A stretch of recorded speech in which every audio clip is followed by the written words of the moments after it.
It's so cold I've had to put everything out in the sun to warm up because nothing cuts really well when it's cold, including particularly the stained glass and the crockery. So let's have a look at a tile. So I've got my trusty lipinets, which I use all the time on tiles. And to cut this circle out, I've also scored it just in case it helps. Normally it doesn't for me.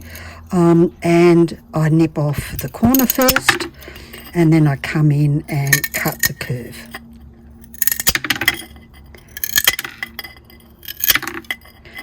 That works pretty well. So then when I'm finished that,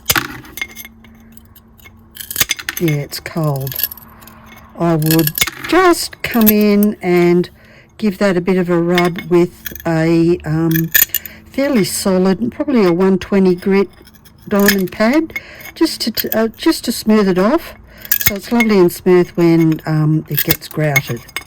So you can see there's a bit of but not huge grunting with these ones. And I cut all my flowers and shape the tiles using these all the time. But let's have a go at the QEP C-bell type ones, which some people say, oh no, you can't do it, or you shouldn't do it because they're too light, blah blah blah. But let's have a look at how they go, because I might have one set for glass and one set for tiles. So let's cut the end bit off. So that's quite tough. It's finally hard going, but it does it nonetheless. Let's see how we go in terms of nipping around. I've had to, of course, widen this, and you can get like side biters and crabbers and all those sorts of things that will do this for you on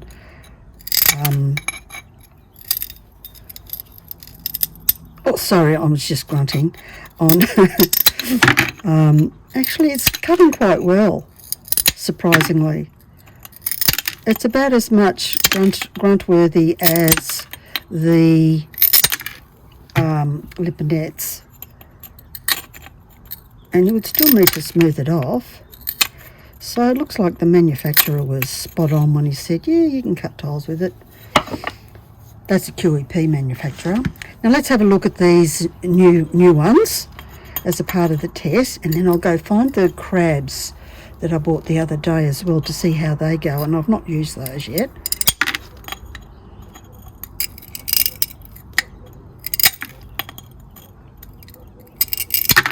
Oh, I didn't take this end bit off, and that was just to release some of the pressure on the cutting.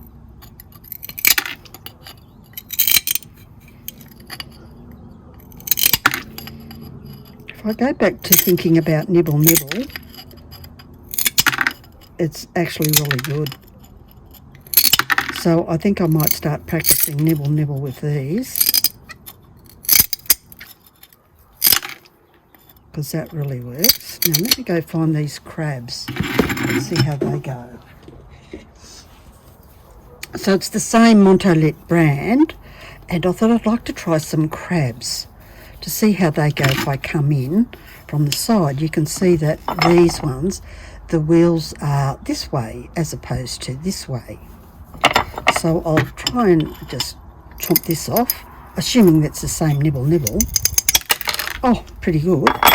And would you believe, here is a thumbprint. So when you close up these, apparently you can score your tile here, and that's where you put your thumb, so you can do a score line. Haven't practiced that yet, so that sounds like fun. Oh, better unlock it while I have another go around the corner. So these would be like your compound nippers and those sorts of things. I did lash out and buy some really good compound nippers, and they're just too big for my hands. Actually, these are really good. With a bit of practice, I think I'd probably move to these. I'm not getting them lined up very well at the moment. I need to see where I'm going.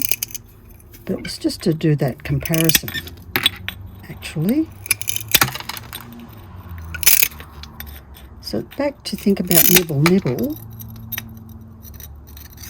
And it's probably easier having them close and looking down over the top. So probably cutting into a bucket would be good. I think I probably, yeah, I think I'm going to practice these to move to using these to cut my tiles. Oh yeah, I will. So that's a nice side-by-side comparison to answer that question. And that just needs a rub around to make it all nice and smooth.